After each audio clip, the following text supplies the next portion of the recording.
이 말씀이요, 이 말씀은 우리의 가정과 교회를 풍요롭게 하는 축복의 말씀이요, 이 말씀은 세상을 변화시키는 능력의 말씀이다. 아멘. 이 말씀의 능력이 오늘을 살아가는 저와 여러분에게 새로운 힘과 용기와 능력의 말씀 되시기를 주님의 이름으로, 신앙과 삶을 통해서 오늘 저와 여러분의 믿음을 다시 한번 돌아보게 되기를 주님의 이름으로 부탁합니다. 시드기야는 유다의 마지막 왕입니다. 그의 아버지는 유다의 성왕 중 한 사람이었던 요시야 왕이었고, 율법책을 사랑하고 하나님의 뜻대로 살려고 발버둥 쳤던 아름다운 왕이었습니다. 그런 아버지였는데 그의 아들은 시드기야의 행위는 도무지 이해가 가지 않습니다.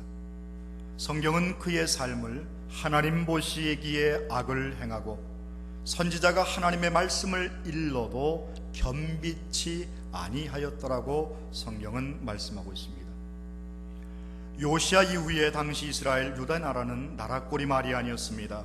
말 그대로 풍전등화의 위기에 있었고 바람 앞에 등불이었고, 시드기야의 큰형인 여호아하스와 그의 둘째 형이었던 엘리야김, 나중에 이름을 여호야김으로 바꾸었고, 그의 조카였던 여호야긴이 애굽과 바벨론의 침공으로 말미암아 차례로 폐위가 되었습니다. 시드기야는 조카 여호야긴의 뒤를 이어서 21세의 왕위에 올라서 예루살렘에서 11년 동안을 치리하였는데, 왜 느부갓네살 왕이 시드기야를 왕위에 옹립했을까? 왜 그에게 왕위를 주었을까? 여러 가지 생각을 해보면 이유는 여러 가지 있겠지만 성경이 말하는 의미는 한 가지입니다. 사실은 이 시드기야가 그 당시에 그의 아버지 요시야뿐만 아니라 그의 할아버지 므낫세, 아몬, 요시야, 이런 사람들이 그 이후에 부침이 심하다 보니까 국제 정세에 따라서 여기 붙었다 저기 붙었다 했던 때들이 많았습니다. 그런데 이 시드기야가 왕자로 있을 때에 어디에 볼모로 잡혀갔는가 하면 이미 애굽에 볼모로 잡혀갔던 그와 같은 일이 있습니다. 우리나라에도 보면 고려 역사 가운데에 고려의 31대 왕이었던 고려의 공민왕이 원나라의 왕자로 있을 때에 원나라의 볼모로 잡혀가고, 거기에서 노국공주와 결혼해서 귀환을 하게 되고 나중에 공민왕의 책봉이 되지 않습니까? 그것처럼 이 시드기야는 이미 애굽의 볼모로 잡혀갔던 전력이 있다 보니 느부갓네살 왕, 바벨론의 나라의 가장 오랜 기간 동안에 약 43년 동안의 가장 위대한 지적과 강성한 나라를 이루었던 느부갓네살 2세의 입장에서는 그 누구보다 자기 말을 잘 듣고 옛 경험이 있어서 큰 나라에 순종할 줄 아는 이 시드기야를 왕으로 세울 수 있었다는 것입니다. 그런데 그는 역시 그의 형들과 조카와 다름없이 하나님 보시기에 악을 행하였고, 몇 차례 걸쳐서 선지자 예레미야가 하나님의 말씀을 깨우치고 경고하였음에도 불구하고 목을 곧게 하고 하나님께로 돌아오지 아니하였습니다. 역대하 36장과 더불어서 예레미야서 34장과 52절에 그와 같은 말씀을 주고 있고, 그는 결국 하나님의 음성에 순종치 아니하고 주의 말씀을 듣지 아니함으로 멸망을 당하는 유다의 최후의 왕으로 살 수밖에 없었다는 것입니다. 당시 세계 최강이었던 바벨론 느부갓네살 2세가 유다를 침공한 절체절명의 순간, 왕이었던 그는 지도자로서의 모습을 전혀 보여주지 못했습니다. 그는 성벽사의 견문길로 도망하여 아라바길로 가다가 여리고 평지에서 갈대아 군사들에게 붙잡혀서 바벨론 왕에게 끌려오게 되었고, 결국은 림나라고 하는 곳에서 그의 아들들이 왕이 보는 그 눈앞에서 목전에서 죽임을 당하게 되었고, 그 자신도 두 눈이 뽑히게 되었고 사슬에 결박당하여 바벨론에 끌려갔던 것이 열왕기하 25장 1절로부터 7절과 예레미야 39장 4절로부터 7절 말씀에 기록되어 있음을 알 수 있습니다. 예나 지금이나 문제는 지도자가 문제입니다. 하나님의 말씀을 청종하면 가정이 살고 회사와 단체와 공동체가 살고 나라가 살 수 있을 텐데, 비운의 왕 시드기야는 눈물의 선지자 예레미야를 통하여 하나님의 말씀이 선포되었음에도 불구하고 내가 왕에게 고한 바 여호와의 말씀을 청종하소서, 그리하면 왕이 복을 받아 생명을 보존하시리이다 라고 하는 이와 같은 말씀 앞에 그는 하나님의 말씀보다 자기 자신의 자존심을 앞세웠고 자신의 경험과 지식을 내세우다가 아들이 자신의 목전에서 죽고 두 눈이 뽑히게 되었고 나라의 모든 귀인들과 대부분의 사람들처럼 노예로 끌려가야만 했던 이와 같은 비운의 왕으로서 막을 내리게 되었던 것을 우리는 기억할 수 있습니다. 성경의 많은 사람들 가운데에 성공적인 삶을 산 사람, 위대한 사람으로 일컬어지는 사람, 구원의 은혜를 힘입은 모든 사람들은 한결같이 순종의 사람이었습니다. 창세기 6장에 보면 노아라고 하는 사람이 나옵니다.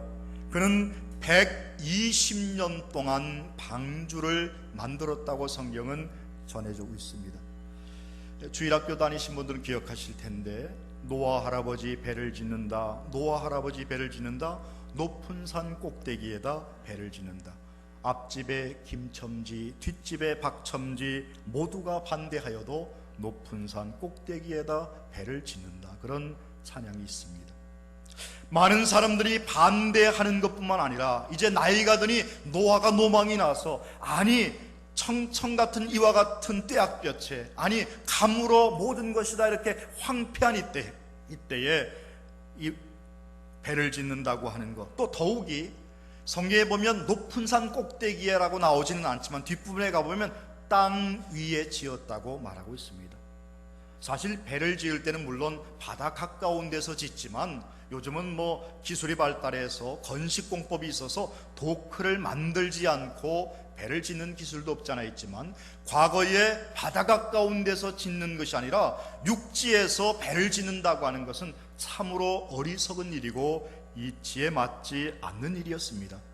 그러나 그런 비난과 손가락에도 불구하고 하나님의 말씀이 있었기에 의인이었고 순종의 사람이었던 노아가 되었기에 마침내 구원의 백성이 된 줄로 믿습니다. 창세기 12장에 보면 아브라함이라고 하는 사람이 나오죠. 갈대 내 본토 친척 아비 집을 떠나 내가 내게 지시할 땅으로 가라 하신 그 말씀에 순종하여 갈대아 우르를 떠났던 아브라함의 그 발걸음, 그것은 순종의 발걸음이었습니다. 우리는 순종의 사람이 있는가 하면 불순종의 대명사인 이스라엘의 일대 왕이었던 사울 왕을 기억할 것입니다. 사무엘상 15장에 보면 아말렉 군대와 싸워서 하나님께서 사무엘을 통해서 말씀하시기를, 아말렉과의 군대와 싸움에서 너희 백성들로 하여금 이기게 할 터인데 아말렉의 모든 것들은 다 진멸하라 하신 그 하나님의 말씀을 저버리고 좋아 보이는 것, 먹음직도 하고 보암직도 하고 때깔 좋은 것들을 살려두었습니다.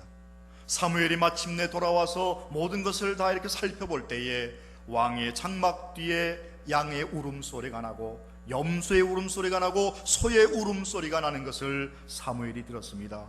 왕이여, 이 소리가 어찌민이니까 물었을 때에 이 사울이 대답하기를, 내가 나를 위해서 남겨둔 것이 아니라 하나님 앞에 예배하려고, 하나님 앞에 제사하기 위해서 제물로 쓰려고, 이거 죽여봐야 이거 뭐합니까? 하나님을 위해서 내가 남겨두었습니다라고 대답하였을 때에 사무엘 선지자의 말씀을 통하여 주셨던 하나님의 음성은 제사보다 나은 것이 순종이며 수량의 기름보다 순종이 낫다고 하는 위대한 말씀을 허락하신 줄로 믿습니다. 여러분, 불순종은 우리를 하나님의 사람에게서 떠나가게 합니다. 하나님의 은혜에서 멀어가게 하며, 불순종은 하나님의 은혜와 단절시키는 것이고 나를 내세우며 겸손해서 멀어지는 것이 불순종임을 기억해야 할 것입니다. 주님은 마태복음 7장 말씀을 통해서 순종과 불순종의 결과를 이렇게 말씀하고 있습니다. 순종하는 자는 반석 위에 집을 지은 자요, 그는 지혜로운 사람인 반면에 순종치 아니하는 자, 불순종한 자는 모래 위에 집을 지은 사람이요 어리석은 사람이라고 말씀하고 있습니다. 순종하는 자는 지혜로운 자요, 불순종한 자는 어리석은 자라는 뜻입니다. 바로 이것은 하나님의 말씀을 쫓아 살 때에 거기에 참된 지혜가 있고 거기에 성공이 있으며 하나님의 축복이 있음을 우리에게 말씀해 주고 있는 줄로 믿습니다. 오늘 그럼 저는 순종이 무엇인가에 대해서 세 가지만 말씀을 통해서 은혜를 나누고자 합니다. 첫째로, 순종이란 갈라디아서 2장 20절 말씀대로 내가 그리스도와 함께 십자가에 못 박혔나니 그런즉 이제는 내가 사는 것이 아니요 오직 내 안에 그리스도께서 사는 것이라고 말씀하고 있습니다. 즉 순종이란 내가 죽고 그리스도가 사는 삶을 의미합니다. 둘째, 순종이란 마태복음 16장 24절 말씀을 통해서 누구든지 나를 따르려거든 자기를 부인하고 자기 십자가를 지고 나를 따를 것이니라라고 말씀하고 있습니다. 순종이란 자기를 부인하는 삶이며 나라고 하는 자아를 꺾고 무겁고 힘든 고난의 십자가를 함께 지는 것을 순종이라 할 수 있을 것입니다. 세 번째, 순종이란 마태복음 26장 39절 말씀처럼 겟세마네 동산에서 기도하셨던 주님의 기도 가운데에 나의 원대로 마옵시고 아버지의 원대로 하옵소서라고 기도하신 주님처럼 내 뜻, 내 생각이 아닌 하나님의 뜻을 따르는 것이 순종이라 할 것입니다. 드와이트 무드 목사님은 말하기를 순종은 때때로 느낌을 거스르는 것이라고 말하고 있습니다. 우리는 때때로 나의 사는 삶 가운데에 필이 딱 꽂힙니다. 야, 이거야 하면서 생각이 나고 느낌이 오지만 정말 하나님 앞에의 순종은 내 감각적인 느낌을 오히려 거스리는 것, 말초적인 것, 내 삶 속의 쾌락적인 것을 거스리는 것이 순종이라는 뜻입니다. 하나님의 뜻은 말초적이며 우리의 감각대로 사는 삶이 아니라 버겁고 고루한 것 같고 식상한 것 같으나 뿌리 깊은 나무처럼 말씀의 터전 위에 서서 하나님의 세미한 음성을 듣는 일이 순종하는 일인 줄로 믿습니다. 그러면 구체적으로 순종의 삶이란 어떤 삶을 말하는 것일까요? 그것은 예만 있는 삶입니다. 아니요, 못하겠습니다, 할 수 없습니다, 그만하시지요, 죽겠네, 이런 부정적인 말이 아니라 긍정적인 말, 예, 하겠습니다, 그러시지요, 이와 같은 삶이 순종의 삶이라는 것입니다. 우리 한국 사람들이 쓰는 언어 습관을 보면 좋지 못한 부정적인 언어 습관이 많이 있습니다. 말이라고 하는 것은 생각의 표현입니다. 생각은 사상의 표현이고 삶을 대변하는 것입니다. 우리 한국 어린아이들 가운데 보면 매일매일 숫자 놀이를 얼마나 잘하는지 모릅니다. 18, 18을 찾으면서. 그리고 요즘 아이들 보면 접속사가 졸라라고 하는 말이 그냥 배어 있습니다. 우리가 쓰는 말 가운데도 보면 연병할 놈, 우라질 놈, 종갓나, XX 해가지고 아주 험한 말들이 얼마나 많은지 알 수 없습니다. 어떤 분이 오늘날 한국교회의 교인들의 형태를 이렇게 표현했습니다. 80년대 전까지는 사실은 대부분의 성경들이 새로 쓰기 성경이었습니다. 여러분들이 보시는 말씀 봉독대 보이는 큰 성경이 바로 새로 성경입니다. 위에서 아래로 이렇게 쓰여진 성경인데, 그래서 예전에 많은 성도님들은 하나님의 말씀을 읽고 묵상할 때마다 위에서 아래로 보다 보니까 고개가 끄덕끄덕거려지고 아멘 아멘 했는데, 이게 80년대 이후에 성경이 새로 쓰기가 가로 쓰기로 바뀌었습니다. 그래서 하나님의 말씀을 읽을 때에 좌우로 이렇게 있다 보니까 이게 아닌데 이렇게 하면서 보이지 않게 우리의 삶의 형태에서 그런 모습들이 배어있게 되었더라는 겁니다. 우리는 성경에서 궁극적이요 순종의 삶을 살았던 두 사람을 찾아볼 수 있습니다. 구약에서는 아브라함의 아들이었던 이삭이요, 신약에서는 우리의 구원의 주가 되신 예수님이십니다. 백세 약속으로 얻은 아들 이삭, 눈에 넣어도 아프지 않을 만큼 금지 옥엽으로 키우며 어허둥둥 둥둥둥실 내 새끼 하면서 키웠던 이와 같은 아들, 아브라함의 가정의 기쁨의 꽃이었고 희망의 열매였던 아들이었습니다. 그런데 이 후사로 얻었던 아들 때문에 아브라함에게 시험과 환난이 다가왔습니다. 아마도 아들 키우는 재미에, 자식 키우는 재미에 하나님의 사랑과 하나님의 은혜, 하나님을 잠시 잊고 있었던 아브라함에게 시련이 닥쳐왔더라는 것입니다. 모리아 산에 가서 이삭을 번제로 바치라라는 하나님의 노도한 음성이 들려왔습니다. 사실 그때 이삭의 나이는 이미 청년기에 접어들었던 나이였습니다. 성경 창세기에 보면 아브라함이 하나님의 말씀에 더 이상 머뭇거리지 않고 아침 일찍 일어나 사흘길을 출발합니다. 사흘길을 출발할 때에 종에게 멍에를 메우고 낙타에 무엇을 싣고 가는데, 아들 이삭이 아버지의 그 모습을 보고 질문을 합니다. 아버지, 불도 있고 장작도 있는데 하나님 앞에 가서 드릴 제물이 어디 있죠? 정작 하나님 앞에 예배하며 하나님 앞에 제사 드릴 때에 제물이 눈에 보이지 않는 것을 알게 되었습니다. 그러니 그가 인지 능력이 어느 정도 이제 판단할 나이가 되었고, 그 아버지의 모습을 보며 옳고 그름이 무엇인지를 판단하게 되었더라는 나이가 되었다는 거죠. 힘도 왕성했고 패기와 기백도 충천했던 이삭이었습니다. 저희 집에 아들 하나 있거든요. 16살 먹은 아들 하나 있는데 제가 1m 75인데 저보다 한 10cm 정도는 큽니다. 근데 키만 큰 게 아니라 이 아들 가끔 제가 좀 골려주려고 툭툭 치다가 제가 더 많이 맞습니다. 힘이 얼마나 좋은지 몰라요. 나이 들면 또 사람들이요, 키가 점점 줄어듭니다. 왜 줄어드는고 하면 이 척추가 이게 중력에 눌려서 살다 보면 어깨도 줄어들고 척추가 내려앉다 보니까 관절이 줄어들다 보니까 키도 줄어들죠. 사실 허리병 있으신 분들이 만병통 치료받을 수 있는 딱 하나의 방법이 하나 있습니다. 제가 알려드릴까요? 예? 알려드려요?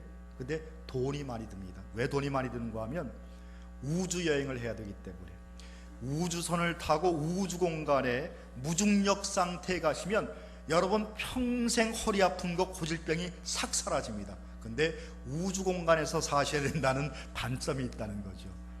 허리는 나을지 모르지만 심심해서 할 게 없습니다. 아파도 그냥 이 세상에 사는 게 낫습니다, 여러분. 이렇게 청년기에 접어들었던 이삭, 힘이 왕성했고 패기와 기백도 충천했던 이삭이었습니다. 이성적으로 생각해보면 아버지가 나이가 드니 이제 노망이 났습니다. 아버지가 이제 맛이 갔어요. 그러니 아들의 입장에서는 그 아버지의 노망에 결박을 풀고 칼부림을 뿌리치고 도망할 수도 있는 힘이 있었습니다. 그런데 이삭은 혈기와 욕망을 꺾고 아버지의 그 뜻 앞에 아버지가 칼을 들고 그를 내리쳤을 때에 그의 결박을 풀지 않고 순종하는 마음으로 엎드려지는 자가 되었기에 하나님의 여호와의 이레가 있었는 줄로 믿습니다.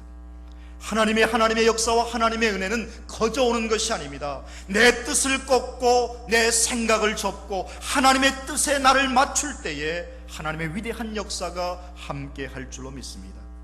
아브라함아 그 아이에게 내 손을 대지 말라. 아무 일도 하지 말라. 내가 내 아들 독자라도 내가 아끼지 아니하며 나를 경외하는 줄 아노라 라고 하는 말씀이 들린 후에 하나님께서 가시던 물 속에서 예비하신 수량을 발견하고 아들을 대신하여 번제로 드렸다고 성경은 기록되어 있습니다. 그 결과는 어떠했습니까? 감당치 못할 위대한 복을 가져왔습니다. 하나님께서 허락하시는 복은 우리의 기대치, 우리의 바라는 소망의 한계가 아닌 헤아릴 수 없는 복이 큰 복임을 잊지 마시기 바랍니다. 천하만민 중 가장 큰 복, 믿음의 후사로 큰 민족을 이루게 하실 뿐만 아니라 감당치 못할 재산의 풍요로움까지 하나님께서 허락하신 줄로 믿습니다. 또 한 분은 우리의 주인 되신 예수 그리스도이십니다. 십자가의 고난의 자리를 물리칠 능력도 있었고 고통의 순간을 모면할 힘도 있었습니다. 마태복음 27장에 보면 십자가에 달리신 예수님을 향하여 조롱 섞인 말과 모욕하는 말과 고개를 흔드는 행동으로 주님을 희롱한 장면이 나옵니다. 아이고, 성전을 사흘 만에 지을 수 있다고 큰소리 쳤지 네가? 그러면 네가 하나님의 아들이거든 그 십자가에서 내려와, 그러면 내가 믿을게. 이렇게 이야기하는 사람이 있었고요, 또 함께 십자가에 못 박혀 사람 중에 너나 잘하세요 하면서 남은 구원하였을 때 자기는 구원할 수 없는 자여 하면서 나원참하면서 혀를 찼던 강도들까지 욕을 했습니다.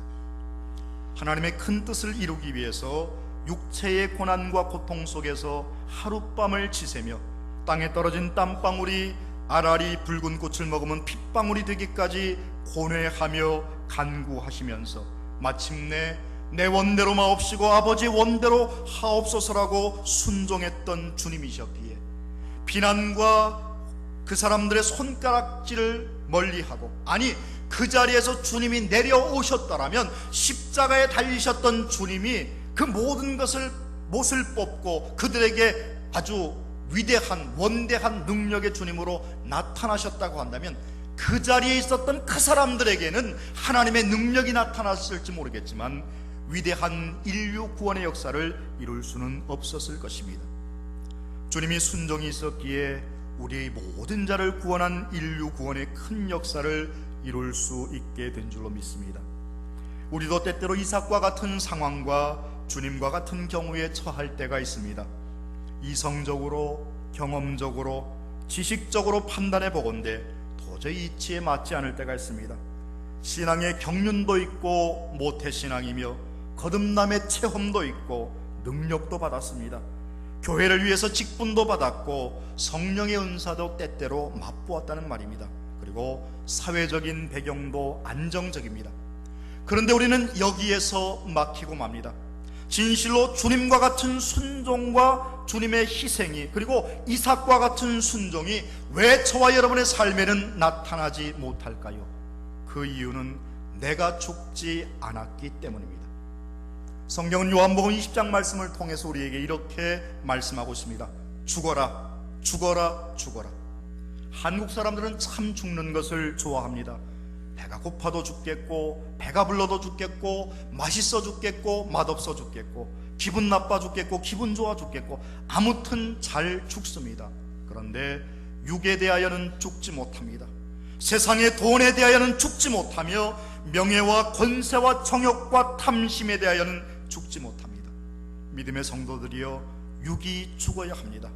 세상의 물질에 대하여 죽어야 하며 명예와 권세와 정욕과 탐심에 대하여 죽을 때에 많은 열매를 맺을 수 있을 것입니다. 성도는 여기에서 더 나아가서 순종을 넘어 복종의 자리에까지 이르러야 함을 잊지 마십시오. 순종하면 내 뜻에 맞고 내 생각에 맞으면 그렇게 할 수 있습니다. 어디로 가시죠? 그러면 거기 가는 것이 마땅하고, 거기 가면 내가 생각하는 바, 내가 계획하는 바, 내가 약속한 바를 이룰 수 있으니까 그 뜻을 따라갑니다. 그런데 우리는 때때로 순종은 잘합니다. 아니, 순종은 신앙을 떠나서 누구나 다 할 수 있는 것이 순종입니다. 그러나 복종은 결코 신앙의 모습이 아니고는 이룰 수 없는 것이 복종임을 기억하십시오. 만해 한용운의 시 가운데에 복종이라고 하는 시가 있습니다. 남들은 자유를 사랑한다지만은 나는 복종을 좋아하여요. 자유를 모르는 것은 아니지만 당신에게는 복종만 하고 싶어요. 복종하고 싶은데 복종하는 것은 아름다운 자유보다도 달콤합니다. 그것이 나의 행복입니다. 그러나 당신이 나더러 다른 사람을 복종하라면 그것만은 복종할 수가 없습니다. 다른 사람을 복종하려면 당신에게 복종할 수 없는 까닭입니다. 스님이면서 애국자였던 만해 한용운, 그는 나라에 대한 뜨거운 마음, 애국의 마음을 당신에 복종하는, 내 삶의 모든 것을 다해서 나라 사랑의 모습을 복종의 모습으로 표현하고 있습니다. 아니, 불교 신자도 이 정도인데 하나님을 믿는 믿음의 위대한 사람들, 복종하고 싶은데 복종하는 것이 나의 행복이요, 당신 이외에 다른 것에 복종할 수 없는 것이고 절대자에게 복종하는 기쁨이 참 기쁨임을 일깨워주는 이와 같은 말씀 속에서 저와 여러분이 어떤 모습으로 살아가야 하겠습니까? 성경은 에베소서 5장 17절 말씀을 통해서 믿음의 사람들에게 주는 말씀의 교훈이 있습니다. 저와 여러분이 하나님의 말씀 안에 순종의 삶을 살려면 주의 뜻이 무엇인지 이해하라 말씀하고 있습니다. 주의 뜻이 무엇인지 이해하라. 그러면 우리는 데살로니가전서 5장 16절로부터 17절 18절 말씀에 가보면 항상 기뻐하라, 쉬지 말고 기도하라, 범사에 감사하라, 이것이 너희를 향하신 하나님의 뜻이라고 말씀하고 있습니다. 하나님의 뜻을 따라 사는 것이 곧 순종하는 삶이며 그의 은혜임을 기억하며 말씀의 그늘 아래 서 있는 삶인 줄로 믿습니다. 영어에 보면 Rejoice always, pray continually, thanks in all circumstances. 우리의 모든 삶에 있어서 하나님 앞에 감사하는 것을 범사에 감사라고 그랬는데, in all circumstances, 어떤 상황에서든지 내게 기쁜 일, 좋은 일만 감사하는 것이 아니라 환난과 어려움 속에서도, 고난 속에서도, 실패 속에서도 하나님의 은혜와 사랑을 기억하며 감사할 수 있는 자, 그 사람이 하나님의 뜻을 이해하는 사람이고 하나님의 뜻을 쫓는 자이고 하나님의 말씀에 순종하는 삶인 줄로 믿습니다. 나다넬 에몬스라고 하는 사람은 하나님 앞에 순종하는 것은 그에 대한 신실한 신앙의 증거요, 가장 고상한 사랑의 행위다라고 말했고, 비어스라고 하는 사람은 기독교인과 낙타는 무릎을 꿇고 짐을 받는다라고 하는 말을 했습니다. 존 스튜어트 밀이라고 하는 사람은 인간이 할 수 있는 모든 선은 순종 속에 포함되어 있다고 말하고 있고, 위대한 주석가에 있던 매튜엘이라고 하는 사람은 순종으로 가는 작은 한 걸음이 영생에 이르는 커다란 진보를 이룬다라고 말하고 있습니다. 에드먼드 버크라고 하는 사람은 신앙에 대한 그리스도인의 본질은 하나님의 뜻에 복종, 하나님의 말씀에 대한 믿음, 그리고 하나님의 성품에 대한 모방에 있다고 말하고 있고, 순종하는 것은 주님께 대한 참사랑의 표준이며 시금석이라고 말하고 있습니다. 여러분, 저와 여러분이 주님을 따라 주의 말씀을 청종하여 살며 주의 뜻이 무엇인지 이해하는 삶을 살 때에 그 사람이 참된 순종이 있는 삶이며 하나님의 은혜가 함께하는 삶인 줄로 믿습니다. 순종은 모든 심오한 영적 체험의 문을 여는 열쇠인 동시에 로마 사람들의 격언에 보면 불순종한 자식과는 하나님도 일하지 않는다라고 하는 말이 있습니다. 여러분, 하나님과 함께 일하시기를 원하시며 하나님과 함께 동행하는 삶을 사시기를 원하십니까? 주의 말씀에 순종하십시오.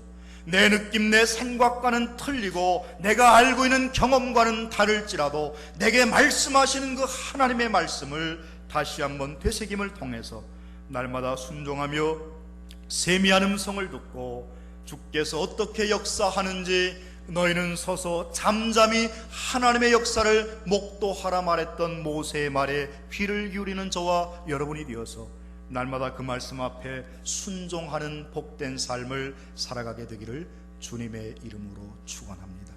기도하겠습니다.